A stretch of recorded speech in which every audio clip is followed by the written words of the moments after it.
ഈശോമിശിഹായ്ക്ക് സ്തുതിയായിരിക്കട്ടെ. നമുക്കൊരു നിമിഷം പ്രാർത്ഥിക്കാം. നമുക്ക് ചുറ്റുമുള്ളവരിൽ ക്രിസ്തുവിനെ കണ്ട് അവരെ ബഹുമാനിക്കാനുള്ള ഒരു പരിശീലനം കർത്താവെ നീ ഞങ്ങൾക്ക് നൽകണമേ.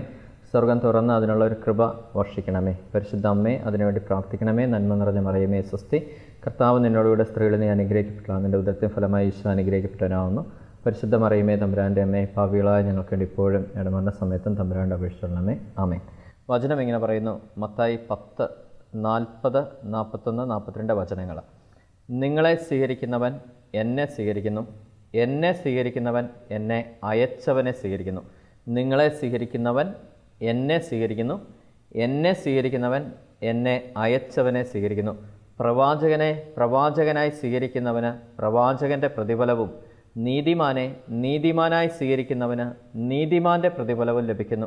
ഈ ചെറിയവരിൽ ഒരുവന് ശിഷ്യൻ എന്ന നിലയിൽ ഒരു പാത്രം വെള്ളമെങ്കിലും കൊടുക്കുന്നവന് പ്രതിഫലം ലഭിക്കാതിരിക്കുകയില്ലെന്ന് സത്യമായി ഞാൻ നിങ്ങളോട് പറയുന്നു.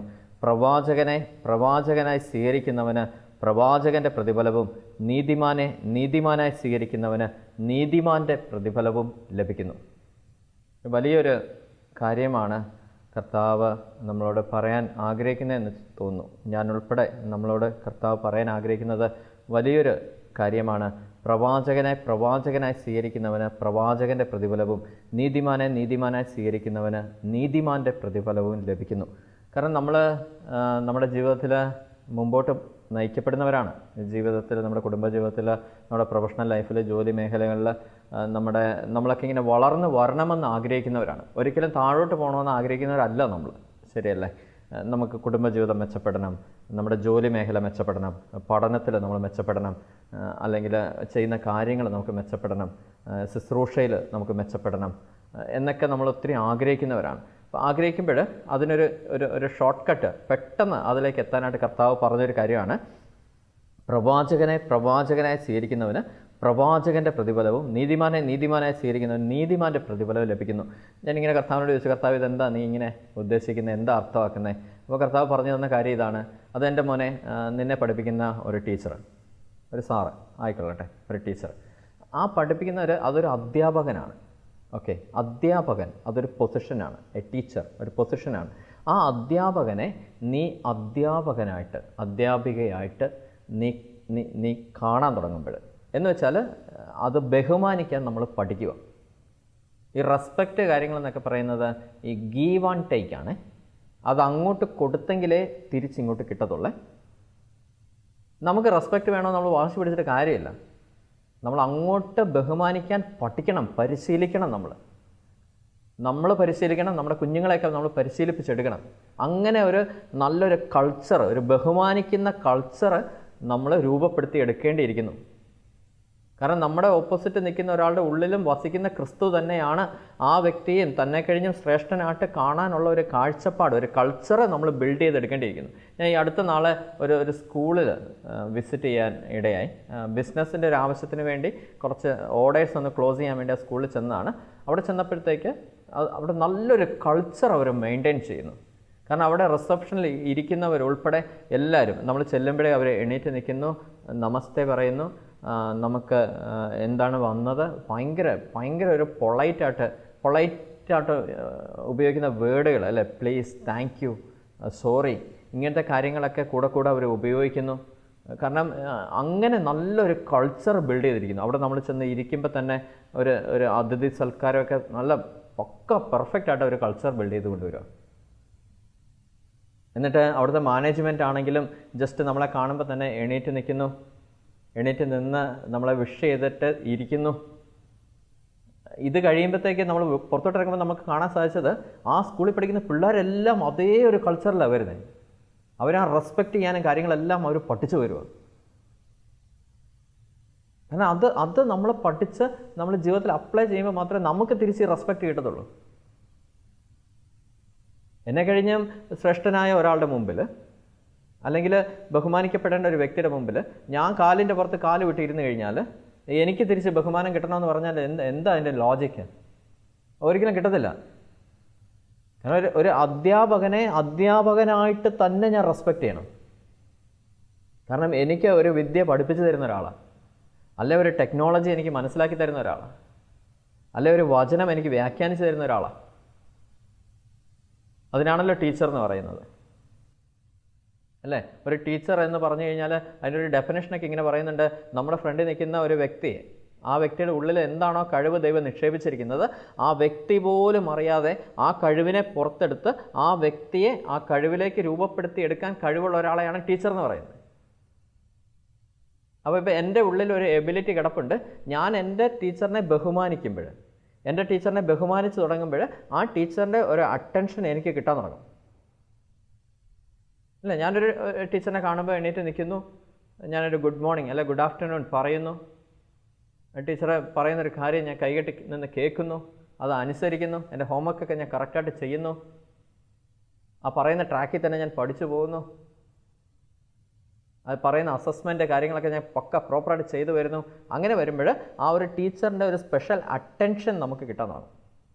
അവർ നമ്മളെ ശ്രദ്ധിക്കാൻ തുടങ്ങുമ്പോൾ നമ്മളെ പതുക്കെ ഇങ്ങനെ പൊക്കിയെടുക്കണം എന്ന ഒരു സംഭവം അവർ പോലും അറിയാതെ അവരുടെ ഉള്ളിൽ ദൈവം ഇങ്ങനെ ഉദ്ദീപിക്കാൻ തുടങ്ങും. അതിൻ്റെ സോഴ്സ് എന്ന് പറയുന്നത് ഞാൻ ടീച്ചറിന് കൊടുക്കുന്ന റെസ്പെക്റ്റാണ്. ഈ റെസ്പെക്റ്റ് അങ്ങോട്ട് കൊടുക്കുമ്പോഴാണ് അവിടെ ഇങ്ങനൊരു മോട്ടിവേഷൻ വരുന്നത് ആ ടീച്ചറിന്. അപ്പോൾ ആ ടീച്ചർ പയ്യെ എന്നെ ഇങ്ങനെ ശ്രദ്ധിക്കാൻ തുടങ്ങും. പയ്യെ എനിക്ക് വേണ്ട സപ്പോർട്ട് കാര്യങ്ങളെല്ലാം തരും.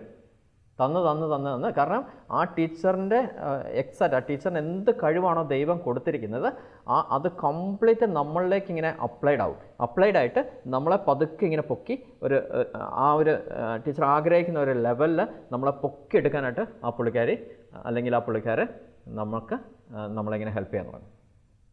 അപ്പോൾ ഒരു ടീച്ചറായിട്ട് ബഹുമാനിക്കുമ്പോൾ ടീച്ചറിൻ്റെ പ്രതിഫലം നമുക്ക് ലഭിക്കും. കാരണം ടീച്ചറിൻ്റെ പ്രതിഫലം എന്ന് പറയുന്നത് ആ ടീച്ചറിൻ്റെ കഴിവാണ്. അതിൻ്റെ ഒരു ആപ്ലിക്കേഷൻ ലെവലിൽ വരുന്ന റിസൾട്ടാണ് ടീച്ചറിൻ്റെ പ്രതിഫലം എന്ന് പറയുന്നത്. ശരിയല്ലേ? ആ ഒരു സാധനം നമുക്ക് കിട്ടാൻ തുടങ്ങും. കാരണം ഒരു അറ്റൻഷൻ നമുക്ക് വരുന്നു, അതേപോലെ നമ്മളിങ്ങനെ മോൾഡ് ചെയ്ത് അവരിങ്ങനെ എടുക്കാൻ തുടങ്ങും. ഇതുപോലെ തന്നെയാണ് വീട്ടിലെ അപ്പനാണ്. അപ്പോൾ ആ അപ്പനെ അപ്പനായിട്ട് തന്നെ അംഗീകരിക്കുന്നവർക്ക് അപ്പൻ്റെ പ്രതിഫലം കിട്ടും. ആ അപ്പനായിട്ട്, കാരണം ഒരപ്പനെ നന്നായിട്ട് ബഹുമാനിക്കുന്ന ഒരു വ്യക്തിയാണെങ്കിൽ, അപ്പനെ സ്നേഹിക്കുന്ന ഒരു വ്യക്തിയാണെങ്കിൽ, അപ്പൻ്റെ ഹിതം അനുസരിച്ച് പ്രവർത്തിക്കുന്ന ഒരു വ്യക്തിയാണെങ്കിൽ, ഒരു വേവ് ലെങ്ത് മാച്ചിങ് ഉണ്ട്, അതനുസരിച്ച് ചെയ്യുന്ന വ്യക്തിയാണെങ്കിൽ അപ്പന് ഭയങ്കര ഇഷ്ടമാണ്. അപ്പൻ്റെ സ്വത്തും കാര്യങ്ങളെല്ലാം അപ്പൻ കൊടുക്കും. കാരണം ഇത് അപ്പൻ്റെ പ്രതിഫലമായിരുന്നു. അത് മുഴുവൻ ഈ മകന് കൊടുക്കും. പണ്ട് പുരാണത്തിൽ ഇങ്ങനെ ഒരു കഥയൊക്കെ കേട്ടിട്ടുണ്ട്. ഒരാൾ വന്നൊരു പഴമായിട്ട് വരും, ജ്ഞാനപ്പഴം എന്ന് പറഞ്ഞു. ഒരാൾക്ക് 2 മക്കളാണ്. അപ്പം ആരാണ് ലോകം ആദ്യം ചുറ്റിയിട്ട് വരുന്നത് അവർക്ക് പഴം കിട്ടുമെന്ന് പറയും. ആദ്യത്തെ ആൾ ഇതൊരു ഫിസിക്കൽ മീനിങ്ങിൽ ലോകം ചുറ്റാൻ പോകും. രണ്ടാമത്തെ ആൾ അപ്പനെയും അമ്മയും ചുറ്റിയിട്ട് പഴം വാങ്ങിച്ചുകൊണ്ട് പോകും. കാരണം ഞാൻ കണ്ട ഏറ്റവും വലിയ ലോകം അപ്പനും അമ്മയാന്ന് പറയും. കാരണം to give the respect towards the parents. അത് ആ പേരൻസിലേക്ക് ആ റെസ്പെക്റ്റ് അങ്ങോട്ട് കൊടുക്കാൻ തുടങ്ങി കഴിയുമ്പോഴത്തേക്ക് ആ പേരൻസിൻ്റെ പ്രതിഫലം മുഴുവൻ ഈ കുഞ്ഞുങ്ങൾക്ക് കിട്ടുക, അനുഗ്രഹം കിട്ടും. അപ്പനും അമ്മയും കണ്ണും അടച്ച് നിറഞ്ഞ മനസ്സോടെ ഒറ്റ അനുഗ്രഹം അനുഗ്രഹിച്ചുണ്ടല്ലോ 20 ബ്ലെസ്സിങ്. ഞാനൊക്കെ ഇത് അടിച്ചെടുക്കാറുണ്ട് പലപ്പോഴും. എൻ്റെ ബർത്ത്ഡേ ഒക്കെ വരുമ്പോഴേ പയ്യെ പോയി മുട്ടൊക്കെ കുത്തി നിന്ന് വാങ്ങിച്ചെടുത്തിട്ടുണ്ട് ഇതൊക്കെ. പിന്നെ എനിക്കൊക്കെ ദൈവം അനുഗ്രഹിച്ച ഏറ്റവും വലിയൊരു ബ്ലെസ്സിങ്, എൻ്റെ അപ്പനൊക്കെ മരിക്കുന്ന സമയത്ത് എൻ്റെ കയ്യെ പിടിച്ച് എന്നെ അനുഗ്രഹിച്ചാണ് മരിക്കുന്നത്. എൻ്റെ കണ്ണി നോക്കി കയ്യെ പിടിച്ച് അനുഗ്രഹിച്ച ആ മനുഷ്യൻ പോയത്. കാരണം ഒരു അപ്പൻ്റെ അനുഗ്രഹം കുടുംബത്തെ ബലവത്താക്കുമെന്ന് പറയുന്ന വചനമൊക്കെ ആപ്റ്റായിട്ട് ഇപ്പോൾ സംഭവിച്ചുകൊണ്ടിരിക്കുക എൻ്റെ കുടുംബത്തിലൊക്കെ. കാരണം എൻ്റെ അപ്പൻ്റെ ആ നിറഞ്ഞ മനസ്സോടെ അവസാനത്തെ അനുഗ്രഹം ശരിക്കും അപ്പൻ്റെ മരണത്തിന് ശേഷം കുടുംബത്തിൽ ഭയങ്കര ബ്ലെസ്സിങ് ആണ്. കുടുംബത്തിന് അനുഗ്രഹം വാരി വെതറുമാണ് ശരിക്കും. അതൊക്കെ അപ്പനായിട്ട് നമ്മൾ ബഹുമാനിക്കാൻ തുടങ്ങിക്കഴിഞ്ഞപ്പോഴാണ് അത് കിട്ടിയത്. അല്ലെങ്കിൽ കിട്ടത്തില്ലല്ലോ. അപ്പനായിട്ട് ബഹുമാനിക്കാത്ത ഒരാൾക്ക് അപ്പനെങ്ങനെ അനുഗ്രഹം കൊടുക്കുന്നത്? അല്ലെങ്കിൽ അപ്പനായിട്ട് അംഗീകരിക്കാത്ത ഒരാൾക്ക് അപ്പൻ്റെ സ്വത്ത് വേണമെന്ന് പറയുന്നതിൽ എന്താ അതിനകത്തൊരു ഇതുള്ളത്? ഇത് തന്നെ ദൈവത്തെ ദൈവമായിട്ട് തന്നെ നമ്മൾ അംഗീകരിക്കണം. ദൈവത്തെ ദൈവമായിട്ട് അംഗീകരിക്കുമ്പോൾ ദൈവത്തിൻ്റെ പ്രതിഫലം തരാൻ നമ്മൾ. കാരണം അവൻ്റെ ഭണ്ഡാരം അവൻ തുറക്കും, അനുഗ്രഹത്തിൻ്റെ ഭണ്ഡാരം അവൻ തുറന്നു വയ്ക്കും. അവനായിട്ട് അംഗീകരിക്കുന്നവർക്ക്. അംഗീകരിക്കാത്ത ഒരാൾക്ക് അവന് എങ്ങനെ തരുന്നത്? ഇപ്പം ഞാൻ എൻ്റെ കുഞ്ഞിനോട് പറയുകയാണ്, എടാ ഇന്ന പോലെ ചെയ് എന്ന് പറയുമ്പോൾ അവൻ ഇന്ന പോലെ തന്നെ ചെയ്യുന്നു. അല്ല ഇങ്ങനെയാണ് ഇത് ചെയ്യേണ്ടതെന്ന് പറഞ്ഞാൽ അവൻ അങ്ങനെ തന്നെ ഒരു ട്രാക്ക് മാറ്റി അങ്ങനെ ചെയ്യാൻ തുടങ്ങുന്നു. അങ്ങനെ ചെയ്യുമ്പോൾ എനിക്ക് ഭയങ്കര കാര്യം അവനെ, അല്ലെ അവളെ എനിക്ക് ഭയങ്കര കാര്യമാണ്. കാരണം നമ്മുടെ വേവ് ലെങ്ത് അനുസരിച്ച് തന്നെ അവർ കാര്യങ്ങൾ ചെയ്തുകൊണ്ടിരിക്കുന്നത്. അങ്ങനെ വരുമ്പോൾ നമ്മുടെ കുഞ്ഞുങ്ങൾ ഫ്രണ്ടിൽ വന്ന് നിന്നാൽ മതി. എന്തിനാ വരുന്നത് നമുക്കറിയാം, നമ്മൾ ആ സാധനം കൊടുക്കും. അവരെന്ത് ചോദിച്ചാലും നമ്മൾ കൊടുക്കും. കാരണം ഒരു അനുസരണക്കേട് അവർ കാണിക്കുന്നില്ല. ഞാൻ ചെയ്യരുതെന്ന് പറയുന്നൊരു കാര്യം അവർ ചെയ്യത്തില്ല. അല്ല ഇത് ചെയ്യണം എന്ന് പറയുന്ന കാര്യം അവർ ചെയ്യും. ഇങ്ങനെ വേണമെന്ന് പറയുന്ന കാര്യം വേണം, അത് കണ്ടിന്യൂ ചെയ്ത് അവർ ചെയ്യും. അങ്ങനെയാണെങ്കിൽ ഞാൻ എനിക്കുള്ളതെല്ലാം ഞാൻ അവർക്ക് കൊടുക്കും. എനിക്കൊരു മടിയും കാണിക്കത്തില്ല. അതേസമയം ഞാൻ ഇങ്ങോട്ട് പോകാൻ പറഞ്ഞാൽ അങ്ങോട്ട് പോകുന്നവനാണെങ്കിലോ, ഞാൻ പറയുന്ന ഒരു കാര്യം അനുസരിക്കുന്നില്ലെന്നെങ്കിലോ, ഒരു ദിവസം പറയും, 2 ദിവസം പറയും, അവസാനം ഞാൻ വിടും, പോയ വഴിക്ക് വിട്ടോട്ടെ എന്ന് ഞാൻ അങ്ങ് ഉപേക്ഷിച്ച് കളയും. പോട്ടെ എന്ന് വയ്ക്കും. ഞാൻ പോലും ഇങ്ങനെ ചെയ്യുന്നുണ്ടെങ്കിൽ ദൈവം എങ്ങനെയാണ് ചെയ്യുന്നത്?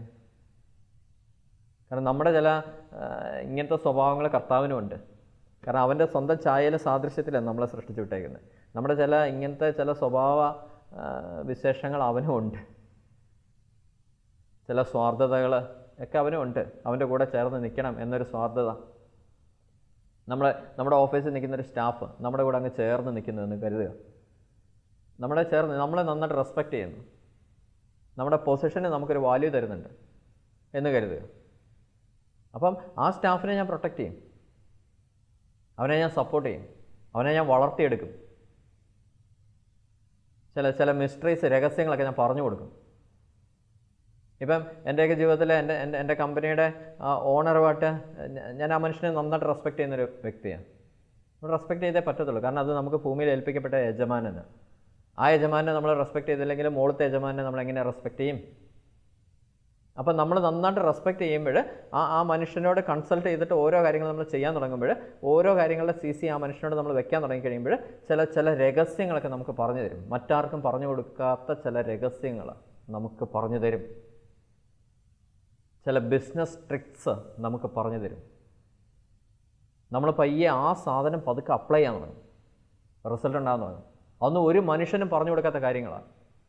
അപ്പം ആ ഒരു യജമാനനായിട്ട് നമ്മൾ അംഗീകരിച്ച് കഴിയുമ്പോൾ, സ്വീകരിച്ച് കഴിയുമ്പോൾ നമുക്ക് ആ യജമാനൻ്റെ പ്രതിഫലം ലഭിക്കുന്നു. കാരണം ആ മനുഷ്യൻ്റെ അതേ റിസൾട്ട് നമ്മളിലൂടെയും പതുക്കെ പുറത്തു വരാൻ തുടങ്ങും. അതനുസരിച്ച് നമുക്ക് ഫിനാൻഷ്യലി നമുക്ക് സപ്പോർട്ട് ചെയ്ത് അവർ തരുകയും ചെയ്യും, നമുക്ക് ഗ്രോ ചെയ്ത് വരാനും പറ്റും. പിടികിട്ടുന്നുണ്ടോ? അങ്ങനെയാണ് പോകുന്നത് സംഭവം. അല്ലാതെ ആ മനുഷ്യനെ നമ്മൾ അംഗീകരിക്കുന്നേ ഇല്ല. ആ മനുഷ്യൻ്റെ സാലറിയാണ് നമ്മൾ കൈനീട്ടി വാങ്ങിക്കുന്നത്. എന്നിട്ട് നമ്മൾ ആ നാലുപാടും അദ്ദേഹത്തെ തെറിയും പറഞ്ഞ്, ചീത്തയും പറഞ്ഞ്, വഴക്കും പറഞ്ഞ്, ജോലിയും ചെയ്യാതെ ഉഴപ്പ് കാണിച്ച്. കാരണം എൻ്റെ ടൈം, എനിക്ക് ഓഫീസ് ടൈം എന്ന് പറയുന്നത് 9 തൊട്ട് 6 വരെയാണ്. ഈ 9 തൊട്ട് 6 വരെയുള്ള എൻ്റെ ടൈം ഞാൻ ആ കമ്പനിക്ക് വിറ്റേക്കുക. അവർ ആ ടൈം വാങ്ങിച്ചിട്ടാണ് എനിക്ക് പൈസ തരുന്നത്, സാലറി തരുന്നത്. അപ്പോൾ ആ ടൈമിൻ്റെ മുകളിലുള്ള അധികാരം ആ കമ്പനിക്കാണ്, അവരുടെ ഡ്യൂട്ടിക്കാണ്. അല്ല എനിക്ക് വേറെ കാര്യങ്ങൾ ചെയ്യാനുള്ളതല്ല ആ സമയത്ത്, ഞാൻ ഡ്യൂട്ടിക്ക് പോകുന്ന സമയത്ത്. അത് ആ കമ്പനിക്ക് വേണ്ടി ഞാൻ വിനിയോഗിക്കപ്പെടേണ്ടതാണ്. കാരണം എൻ്റെ ആ ഒരു പർട്ടിക്കുലർ ടൈം ഞാൻ ആ കമ്പനിക്ക് വിറ്റിരിക്കുന്നു, അതിൻ്റെ സാലറി ഞാൻ വാങ്ങിക്കുന്നു. എൻ്റെ ടൈം ഞാൻ കൊടുത്തതിൻ്റെ പ്രതിഫലമാണ് എനിക്ക്. അപ്പം ഇപ്പം നമ്മളൊരു സാധനം വാങ്ങിച്ചിട്ട്, ഇപ്പോൾ ഒരു മൊബൈൽ വാങ്ങിച്ചിട്ട് അത് എങ്ങനെ ഉപയോഗിക്കണമെന്ന് നമ്മളാണല്ലോ തീരുമാനിക്കുന്നത്, ശരിയല്ലേ? ഞാനൊരു TV വാങ്ങിച്ച് വീട്ടിൽ വെച്ചിട്ട് ഇത് എപ്പോഴൊക്കെ കാണണമെന്ന് ഞാനാണല്ലോ തീരുമാനിക്കുന്നത്. കാരണം ഞാൻ പൈസ കൊടുത്തിട്ട് ആ സാധനം ഇങ്ങോട്ട് വാങ്ങിച്ചിട്ടുണ്ട്. ഇതുപോലെ എനിക്ക് പൈസ തന്നിട്ട് എൻ്റെ സമയം അങ്ങോട്ട് വാങ്ങിച്ചേക്കുക. അതുകൊണ്ട് ആ സമയത്തിൻ്റെ മേലുള്ള അധികാരം അവർക്കാണെന്നുള്ളൊരു ബോധ്യം എപ്പോഴും നമുക്ക് ഉണ്ടാവണം. നമ്മളൊരു പ്രസ്ഥാനത്തിൽ ജോലി ചെയ്യുമ്പോൾ, ഒരു സ്ഥാപനത്തിൽ വർക്ക് ചെയ്യുമ്പോൾ, നമ്മുടെ ഒരു വർക്കിംഗ് ആ സമയത്ത് നമ്മൾ വേറൊരു ബിസിനസ്സിന് പോകരുത്. കാരണം അവരുടെ വർക്ക് ചെയ്യാൻ വേണ്ടിയാണ് നമുക്ക് ആ സമയം അവരത് നമ്മുടെ കയ്യിൽ നിന്ന് വാങ്ങിച്ചിരിക്കുന്നത്. അത് നമ്മൾ അവർക്ക് വേണ്ടി ചെയ്തേ പറ്റത്തുള്ളൂ. അല്ലെങ്കിൽ പിന്നെ കൈ നീട്ടി സാലറി വാങ്ങിക്കുമ്പോഴത്തേക്ക് അതിനകത്ത് എത്ര പെർസെൻറ്റേജ് ഞാൻ കൊടുത്തിട്ടുണ്ട്, അതൊരു ഫാക്റ്റാണ്. ആ കൊടുത്ത പെർസെൻറ്റേജ് മാത്രമേ എനിക്ക് വീട്ടിലേക്ക് ഉപകരിക്കത്തുള്ളൂ. ബാക്കിയൊക്കെ ഏതെങ്കിലുമൊക്കെ ഡംപ് ബോക്സിൽ പോയി കിടക്കും. അതുകൊണ്ട് അങ്ങനത്തെ ഒരു റെസ്പെക്റ്റ് നമ്മൾ ഡെവലപ്പ് ചെയ്തെടുത്തേ പറ്റത്തുള്ളൂ. ഇനി നമ്മുടെ സമൂഹത്തിൽ ഒരു മുതിർന്ന ഒരു വ്യക്തിയുണ്ട്, നല്ല ജീവിതാനുഭവമുള്ള ഒരു വ്യക്തിയാണ് എന്നിരിക്കട്ടെ, ആ വ്യക്തിയെ നമ്മൾ റെസ്പെക്റ്റ് ചെയ്തേ പറ്റത്തുള്ളൂ. ആ വ്യക്തിയെ റെസ്പെക്റ്റ് ചെയ്യാൻ തുടങ്ങുമ്പോൾ, നമ്മളൊരു വ്യക്തിയെ റെസ്പെക്റ്റ് ചെയ്യാൻ തുടങ്ങുമ്പോൾ ആ വ്യക്തി നമ്മുടെ കൂടെ ഉണ്ടാവും. പച്ചയായ യാഥാർത്ഥ്യമാണ്. നമ്മളൊരു വ്യക്തിയെ റെസ്പെക്റ്റ് ചെയ്യാൻ തുടങ്ങിക്കഴിഞ്ഞാൽ ആ വ്യക്തി നമ്മുടെ കൂടെ ഉണ്ടാവും. കാരണം ആ വ്യക്തി പറയുന്ന കാര്യങ്ങൾക്ക് നമ്മളൊരു വില കൽപ്പിക്കുന്നുണ്ട്. അപ്പോൾ വീണ്ടും വീണ്ടും വീണ്ടും വീണ്ടും നമ്മളോട് പറഞ്ഞു തരാനായിട്ടുള്ള ഒരു മനസ്സ് അവർക്കിങ്ങനെ തോന്നിപ്പിച്ചുകൊണ്ടേയിരിക്കും. അങ്ങനെ വരുമ്പോൾ അത് പറയുന്നതനുസരിച്ച് അവർ നമ്മളെ എന്നിട്ട് വാച്ച് ചെയ്യും. ഇനി എനിക്ക് സ്പിരിച്വൽ ഡയറക്ടേഴ്സ് ഉണ്ട്, എൻ്റെ സ്പിരിച്വൽ ഫാദേഴ്സ് ഉണ്ട്. അവരൊക്കെ പറയുന്ന കാര്യങ്ങൾ ഞാൻ കണ്ണും അടച്ച് പാലിക്കും. ചില മുൻകരുതലൊക്കെ തരുമ്പോൾ അത് അപ്പാടെ ഞാൻ ശ്രദ്ധിക്കാൻ തുടങ്ങും. കാരണം അടുത്ത പ്രാവശ്യം ചെല്ലുമ്പോൾ അവർ നമ്മളോട് സംസാരിക്കുമ്പോൾ അവർക്ക് ട്രാക്ക് ചെയ്തെടുക്കാൻ പറ്റും കഴിഞ്ഞ പ്രാവശ്യം അവർ പറഞ്ഞ കാര്യങ്ങൾ ഞാൻ അനുസരിച്ചിട്ടുണ്ടോ ഇല്ലയോ എന്ന്. ഈ ആത്മീയ ജീവിതത്തിൽ കർത്താവ് അനുസരണം നന്നായിട്ട് പഠിപ്പിക്കും, വ്യക്തമായിട്ട് പഠിപ്പിക്കും. ഈ അനുസരണത്തിൻ്റെ ലംഘനമാണ് ബാക്കി പാവങ്ങളുടെ എല്ലാം തുടക്കം ആത്മീയ ജീവിതത്തിൽ. അത് നമുക്ക് നന്നായിട്ട് അവർ പഠിപ്പിക്കും. കാരണം ഒരു ബഹുമാനം ഉണ്ടെങ്കിൽ, എനിക്ക് ഒരു റെസ്പെക്റ്റ് ഉണ്ടെങ്കിൽ മാത്രമേ എനിക്ക് അനുസരിക്കാൻ പറ്റത്തുള്ളൂ. ദൈവത്തോട് എനിക്ക് ബഹുമാനം ഉണ്ടെങ്കിൽ മാത്രമേ ദൈവത്തെ നമുക്ക് അനുസരിക്കാൻ പറ്റത്തുള്ളൂ. ഇനി നീതിമാനായി സ്വീകരിക്കുന്നവന് നീതിമാൻ്റെ പ്രതിഫലം ലഭിക്കും. നീതിമാൻ പന പോലെ വളരുമെന്നാണ് ബൈബിൾ പറഞ്ഞിരിക്കുന്നത്. നീതിമാൻ പന പോലെ വളരും, അവന് ഒരു കുലുക്കവും ഉണ്ടാകത്തില്ല. നീതി ഇറ്റ്സ് ഒരു ഫാക്റ്റാണ് നീതിയെ. കാരണം അഷ്ടഭാഗ്യത്തിൽ പോലും 2 പ്രാവശ്യം റിപ്പീറ്റ് ചെയ്യപ്പെടുന്നുണ്ട് നീതിക്ക് വേണ്ടി വിശക്കുന്നവർ, നീതിക്ക് വേണ്ടി പീഡനമേക്കുന്നവർ ഭാഗ്യവാന്മാരെന്നാണ് പറയുന്നത്. ശരിക്കും അത് 7 ഭാഗ്യമേ ഉള്ളൂ. അതിനകത്ത് നീതി പോലും 2 പ്രാവശ്യം റിപ്പീറ്റ് ചെയ്യപ്പെടുന്നുണ്ട്. കാരണം എനിക്ക് ഇത്രയും നാളത്തെ ആത്മീയ അനുഭവത്തിൽ ഞാൻ ഒരു കാര്യം പറയുകയാണ്, കർത്താവ് നീതിക്കൊപ്പവേ നിൽക്കത്തുള്ളേ. ആരുടെ ഭാഗത്താണോ നീതി അവരുടെ കൂടെ കർത്താവ് നിൽക്കും. ആരുടെ ഭാഗത്താണോ നീതി അവരുടെ കൂടെ കർത്താവ് നിൽക്കും. മക്കളുടെ ഭാഗത്താണോ നീതി മക്കളുടെ കൂടെ കർത്താവ് നിൽക്കും. അപ്പൻ്റെ അമ്മയുടെ ഭാഗത്താണോ നീതി അപ്പൻ്റെ അമ്മയുടെയും കൂടെ കർത്താവ് നിൽക്കും. ഭാര്യയുടെ ഭാഗത്താണോ നീതി ഭാര്യയുടെ കൂടെ നിൽക്കും. ഭർത്താവിൻ്റെ ഭാഗത്താണോ നീതി ഭർത്താവിൻ്റെ കൂടെ നിൽക്കും. ഇനി എൻ്റെ ഭാഗത്താണോ നീതി എൻ്റെ കൂടെ നിൽക്കും. ഇനി ഒരു പ്രശ്നം വരുമ്പോൾ ഓപ്പോസിറ്റ് നിൽക്കുന്ന ആളുടെ ഭാഗത്താണോ നീതി അവിടെയോ ദൈവം നിൽക്കത്തുള്ളൂ. എൻ്റെ ഭാഗത്ത് നീതി ഇല്ലെങ്കിൽ എൻ്റെ കൂടെ നിൽക്കില്ല. കാരണം അവൻ നീതിമാനാണ്. അപ്പോൾ ഒരു നീതിമാൻ്റെ കൂടെ ദൈവം ഉണ്ടാവും. നീതി അനുസരിച്ച് കാര്യങ്ങൾ ചെയ്യുന്നവൻ്റെ കൂടെ ദൈവം ഉണ്ടാവും. നീതിമാൻ്റെ ഒപ്പം ദൈവം ഉണ്ടാവും. അത് നോക്കിയ ദൈവം അനുഗ്രഹിക്കത്തുള്ളൂ. അപ്പോൾ ഒരു നീതിമാൻ്റെ ഒപ്പം ദൈവം ഉണ്ടെങ്കിൽ അവന് ആ ദൈവത്തിൻ്റെ പ്രതിഫലം അവന് ലഭിക്കാൻ തുടങ്ങും. ആ ഒരു നീതിമാനായ മനുഷ്യനെ നമ്മൾ നീതിമാനായിട്ട് തന്നെ അംഗീകരിക്കാൻ തുടങ്ങിക്കഴിഞ്ഞാൽ, സ്വീകരിക്കാൻ തുടങ്ങിക്കഴിഞ്ഞാൽ ആ ഒരു പ്രതിഫലം നമുക്ക് കിട്ടാൻ തുടങ്ങും. കർത്താവ് എന്ത് കുറുക്ക് വഴിയാണ് നമുക്ക് കാണിച്ചു തന്നേക്കുന്നത് അല്ലേ? ജസ്റ്റ് നമ്മൾ റെസ്പെക്റ്റ് ചെയ്യാൻ മാത്രം പഠിച്ചാൽ മതി. ഇതിൻ്റെയൊക്കെ ബേസ് ബഹുമാനമാണ്. അത് കർത്താവ് പച്ചയ്ക്ക് പറഞ്ഞത്, നിന്നെ കഴിഞ്ഞും നിൻ്റെ അയൽക്കാരനെ ശ്രേഷ്ഠനായിട്ട് കണ്ട് നീ ബഹുമാനിക്കാൻ പഠിക്കണം, ശീലിക്കണം. അങ്ങനെ ഒരു കൾച്ചർ നമ്മൾ ബിൽഡ് ചെയ്തെടുത്തേ പറ്റത്തുള്ളൂ. റെസ്പെക്റ്റ് ചെയ്യാനായിട്ട്, ബഹുമാനിക്കാനായിട്ടൊക്കെ നമ്മൾ നന്നായിട്ട് പഠിക്കണമെന്നേ. നമ്മുടെ ചുറ്റുമുള്ളവരെ, സമൂഹത്തെ, വൈദികരെ, സിസ്റ്റേഴ്സിനെയൊക്കെ നമ്മൾ ബഹുമാനിക്കാൻ പഠിക്കണം. ബഹുമാനിച്ചില്ലെങ്കിലും അപമാനിക്കരുത്. കാരണം നമ്മൾ അവരെ റെസ്പെക്റ്റോടെ കണ്ടില്ലെങ്കിൽ നമ്മുടെ കുഞ്ഞുങ്ങൾ എങ്ങനെ അവരെ റെസ്പെക്റ്റോടെ കാണും?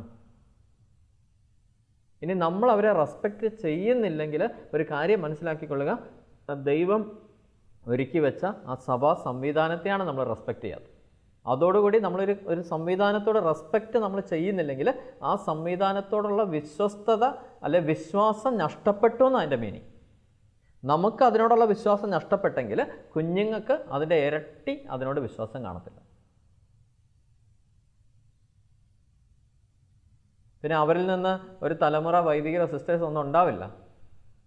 അത് വലിയൊരു ആപത്തിലേക്കാണ് അങ്ങനത്തെ ഒരു കൾച്ചറൊക്കെ മുമ്പോട്ട് പോയിക്കൊണ്ടിരിക്കുന്നത്. അവിടെയൊക്കെ നമുക്ക് മാറ്റം വരണം. നമുക്ക് സഭാ നേതൃത്വത്തെയൊക്കെ നമുക്ക് റെസ്പെക്റ്റ് ചെയ്യാൻ പഠിക്കണം. ഒരു വികാരി അച്ഛനെയൊക്കെ നമ്മൾ റെസ്പെക്റ്റ് ചെയ്യണം. കാരണം ഒരു കണക്ക് നോക്കിക്കഴിഞ്ഞാൽ ഒരു ജന്മം മുഴുവൻ ദൈവജനത്തിന് വേണ്ടി ഒഴിഞ്ഞു വെച്ചവരവർ. സുഖങ്ങളും ദുഃഖങ്ങളൊക്കെ മാറ്റി മാമോദിസ, മരണം, വിവാഹം, അല്ലെ കുർബാന, കുമ്പസാരം, ഈ കാര്യങ്ങളൊക്കെ ദൈവജനത്തിന് വേണ്ടി ചൊല്ലി സ്വന്തം അപ്പനും അമ്മയും മരിച്ചു കഴിഞ്ഞാൽ പിന്നെ അവർ ഒറ്റയാണ്. സഹോദരങ്ങളൊക്കെ അവരുടെ ജീവിതമൊക്കെ നോക്കിപ്പോകും. അപ്പനും അമ്മയും മരിച്ചു കഴിഞ്ഞാൽ പിന്നെ ഒറ്റയ്ക്കുള്ള ജീവിതമാണ്. ആ ഒറ്റപ്പെടലിൻ്റെ അവസ്ഥയിൽ ഏതെങ്കിലുമൊക്കെ ഓൾഡ് ഏജ് ഹോമിലൊക്കെ തള്ളി കിടക്കുമ്പോൾ, ഏതെങ്കിലും വിയാനി ഹോമിലൊക്കെ അവർ റെസ്റ്റ് എടുക്കുന്നൊക്കെ സമയത്ത് വല്ലപ്പോഴൊക്കെ ചെന്ന് കാണുന്നതൊക്കെ നല്ലതാണ്. ചില വിശുദ്ധ ജീവിതങ്ങളൊക്കെ അവിടെ ഉണ്ട്. അവരെയൊക്കെ വിശുദ്ധ ജീവിതങ്ങളായിട്ട് തന്നെ നമ്മൾ റെസ്പെക്റ്റ് ചെയ്യാൻ തുടങ്ങി കഴിയുമ്പോൾ നമുക്ക് അവരുടെ പ്രതിഫലം ദൈവം തരും. കാരണം ആ ഒരു അത്രയും ത്യാഗമെടുത്ത് ദൈവത്തിന് വേണ്ടി ജീവിച്ച ആ ഒരു ജീവിതത്തിൻ്റെ പുണ്യത്തിൻ്റെ ബാക്കി നീക്കിയിരിപ്പ് കർത്താവ് നേരെ നമ്മുടെ തലയിൽ വെച്ച് തന്നിട്ട് മിണ്ടാതെ വിടും. കർത്താവ് എന്ത് സ്നേഹമാണ് കാണിക്കുന്നതെന്ന് ഓർത്തു. അതുപോലെ തന്നെ സിസ്റ്റേഴ്സ് സ്വന്തം സുഖങ്ങളും ദുഃഖങ്ങളൊക്കെ മാറ്റി വെച്ചിട്ട് കർത്താവിന് വേണ്ടി വീടും കൂടും ഒക്കെ വിട്ട് ഇറങ്ങി തിരിച്ചവർ, അവരെയൊക്കെ നമുക്ക് റെസ്പെക്റ്റ് ചെയ്യാൻ പഠിക്കണം. നമ്മുടെ പിതാക്കന്മാരെ നമ്മൾ റെസ്പെക്റ്റ് ചെയ്യണം. നമ്മുടെ മത അധ്യാപകരെ റെസ്പെക്റ്റ് ചെയ്യണം. അവർക്കൊരു പൊസിഷൻ നമ്മൾ കൊടുക്കണം. To give the position. അങ്ങനെ നമ്മൾ പൊസിഷൻ കൊടുക്കുമ്പോഴേ എൻ്റെ വീട്ടിൽ എനിക്ക് അപ്പനെന്നൊരു പൊസിഷൻ എനിക്ക് എൻ്റെ മക്കൾ തരത്തുള്ളൂ. ഒരു ഭർത്താവ് എന്നൊരു പൊസിഷൻ എൻ്റെ ജീവിത പങ്കാളി തരത്തുള്ളൂ. അല്ല ഭാര്യ എന്നൊരു പൊസിഷൻ ഞാൻ അവർക്ക് കൊടുക്കണം. കൊടുക്കുമ്പോഴേ അവരെനിക്ക് ഭർത്താവ് എന്നൊരു പൊസിഷൻ തരത്തുള്ളൂ. മക്കളെന്നൊരു പൊസിഷൻ ഞാൻ അങ്ങോട്ട് കൊടുക്കുമ്പോൾ, കാരണം അവരുടെ ഉള്ളിൽ ഒരു കർത്താവുണ്ട്. യെശയ്യാ പ്രവാചകൻ്റെ പുസ്തകത്തിൽ ഇങ്ങനെ ഒരു വചനമുണ്ട്, അവൻ നിന്ദിക്കപ്പെട്ടു, നാം അവരെ ബഹുമാനിച്ചില്ല എന്നാണ് പറയുന്നത്. അവൻ നിന്ദിക്കപ്പെട്ടു, ക്രിസ്തു നിന്ദിക്കപ്പെട്ടു, നാം അവരെ ബഹുമാനിച്ചില്ലെന്ന് പറയും. എൻ്റെ ചുറ്റുമുള്ള ഒരു വ്യക്തികളെ ഞാൻ ബഹുമാനിക്കാതെ വരുമ്പോൾ ക്രിസ്തുവാണ് നിന്ദിക്കപ്പെടുന്നത്, ക്രിസ്തുവാണ് അപമാനമേൽക്കപ്പെടുന്നത്. അങ്ങനെ നിന്ദിക്കപ്പെടുമ്പോൾ, ബഹുമാനിക്കാതെ വരുമ്പോൾ, അപമാനമേൽക്കപ്പെടുമ്പോൾ നമുക്ക് ഒരു പ്രതിഫലവും ലഭിക്കില്ല. കാരണം നമ്മളൊരു നീതിമാനായിട്ട് കണ്ടില്ലെങ്കിൽ, ഒരു നല്ലൊരു വ്യക്തിയെ, കാരണം നമുക്കറിയത്തില്ല ഓപ്പോസിറ്റ് നിൽക്കുന്ന ആളുടെ പുണ്യത്തിൻ്റെ അളവ് എത്രയാണ്. കാരണം ആ വ്യക്തിയെ കൊടുക്കേണ്ട വില കൊടുക്കാതെ എന്തെങ്കിലും അപമതിച്ച് കഴിഞ്ഞാൽ, ഞാൻ നേരത്തെ പറഞ്ഞില്ലേ, ആരുടെ ഭാഗത്താണ് നീതി അവിടെയോ ദൈവം നിൽക്കത്തുള്ളൂ. ചില ഇരുപ്പിൻ്റെ പണിയൊക്കെ നമുക്ക് കിട്ടി നിൽക്കിയിരിക്കും. പിന്നെ പറഞ്ഞിട്ട് കാര്യമൊന്നുമില്ല. കാരണം ഒരു ടീച്ചറിൻ്റെ വില കൊടുത്തേ പറ്റത്തുള്ളൂ, അപ്പൻ്റെ വില കൊടുത്തേ പറ്റത്തുള്ളൂ, ദൈവത്തിൻ്റെ വില കൊടുത്തേ പറ്റത്തുള്ളൂ, പ്രവാചകനായിട്ട് അംഗീകരിച്ചേ പറ്റത്തുള്ളൂ, നീതിമാനായിട്ട് സ്വീകരിച്ചേ പറ്റത്തുള്ളൂ. അങ്ങനെ സ്വീകരിക്കുന്നവർക്ക് അവരുടെ പ്രവാചകൻ്റെ പ്രതിഫലം, ദൈവത്തിൻ്റെ പ്രതിഫലം, അപ്പൻ്റെ പ്രതിഫലം ഒന്നും വേണ്ട. ഇതുപോലെ ഒരു 10 പേരെ അങ്ങോട്ട് ബഹുമാനിച്ചാൽ മതി. ഈ 10 പേരുടെ പ്രതിഫലം ഒരു അനുഗ്രഹമായിട്ട് നമ്മുടെ തലയിൽ വന്ന്, നമ്മുടെ തലമുറയ്ക്ക് വന്ന് ഒരനുഗ്രഹമായിട്ട് മാറും. അപ്പം നമ്മുടെ ജീവിതവും അങ്ങനത്തെ ഒരു കൾച്ചർ രൂപപ്പെടുത്തിയെടുക്കുന്ന ഒരു ജീവിതമാകട്ടെ. മറ്റുള്ളവരെ ബഹുമാനിച്ച് ആദരിച്ച് കൈകൂപ്പാനും കൈകെട്ടാനും ക്ഷമയോടെ കേൾക്കാനും ഒക്കെയുള്ള ചില ശീലങ്ങളൊക്കെ നമ്മൾ പയ്യെ ശീലിച്ച് തുടങ്ങാം. നമ്മുടെ അടുത്തൊരു തലമുറയ്ക്ക് അതൊരു മാതൃകയായി കൊടുക്കാം. അങ്ങനെ ദൈവത്തിൻ്റെ വലിയൊരു അനുഗ്രഹം മറ്റ് വ്യക്തികളിലൂടെ കർത്താവ് നമുക്ക് തരും. പ്രവാചകനായി സ്വീകരിക്കുന്നവന് പ്രവാചകൻ്റെ പ്രതിഫലവും, നീതിമാനായി സ്വീകരിക്കുന്നവന് നീതിമാൻ്റെ പ്രതിഫലവും ലഭിക്കുന്നു. അങ്ങനെ നമുക്ക് ലഭിച്ചു കഴിയുമ്പോൾ നമ്മളെ സ്വീകരിക്കുന്നവൻ ഈശോയെ സ്വീകരിക്കുന്നു, ഈശോയെ സ്വീകരിക്കുന്നവൻ ഈശോയെ അയച്ചവനെ സ്വീകരിക്കുന്നു. അങ്ങനെ വരുമ്പോൾ വലിയൊരു ശുശ്രൂഷയും കർത്താവ് നമ്മളിലൂടെ തുറക്കും. അത് ദൈവത്തെ കൊടുക്കാനുള്ള ഒരു ശുശ്രൂഷയായിരിക്കും. അത് നമ്മൾ മറ്റുള്ളവരോട് കാണിക്കുന്ന ബഹുമാനമായിട്ട് കർത്താവ് ഇങ്ങനെ കണക്ട് ചെയ്തിട്ടിരിക്കുന്നു. അങ്ങനത്തെ ഒരു ശുശ്രൂഷയിലേക്ക് നമുക്ക് പയ്യെ ചുവട് വെച്ച് നീങ്ങാം. ബഹുമാനിക്കാൻ കർത്താവെ നീ ഞങ്ങളെ പഠിപ്പിക്കണമേ, റെസ്പെക്റ്റ് ചെയ്യാൻ നീ പഠിപ്പിക്കണമേ, പ്രവാചകനായി സ്വീകരിക്കാനുള്ള ഒരു ആറ്റിറ്റ്യൂഡ് ദൈവമേ നീ എനിക്ക് തരണമേ, നീതിമാനായി അംഗീകരിക്കാനുള്ള ഒരു ആറ്റിറ്റ്യൂഡ് എനിക്ക് തരണമേ, അപ്പനായിട്ട് കാണാനുള്ള ഒരു ആറ്റിറ്റ്യൂഡ് എനിക്ക് തരണമേ, ജീവിത പങ്കാളിയായിട്ട് മനസ്സിലാക്കി സ്വീകരിക്കാനുള്ള ഒരു കൃപ നീ എനിക്ക് തരണേ, മക്കളായിട്ട് മനസ്സിലാക്കാനുള്ള ഒരു കൃപ നീ എനിക്ക് തരണമേ. പരിശുദ്ധ അമ്മേ ദൈവമാതാവേ, നീ ഈ കാര്യങ്ങളെല്ലാം യേശുവിനെ നസ്രത്തിലെ കുടുംബത്തിൽ പഠിപ്പിച്ചവളാണല്ലോ. ഔസേപ്പിതാവ് നീ ഈശോ, നിങ്ങൾ ഇതെല്ലാം പഠിച്ച് മറ്റ് സമൂഹത്തെയൊക്കെ റെസ്പെക്റ്റ് ചെയ്ത് വന്ന ഒരു കുടുംബമാണല്ലോ നിങ്ങളുടെ കുടുംബം. അതുകൊണ്ട് നിനക്കറിയാമല്ലോ എങ്ങനെയാണ് ബഹുമാനിക്കേണ്ടതെന്ന്. നീ നിൻ്റെ പുത്രനെ പഠിപ്പിച്ചതുപോലെ തന്നെ ഞങ്ങൾക്കും ആ ബഹുമാനിക്കാനുള്ള ഒരു പരിശീലനം നിൻ്റെ ജീവിത കളരിയിൽ നിന്ന് നീ ഞങ്ങൾക്ക് നൽകി അനുഗ്രഹിക്കണമേ. ആമേൻ.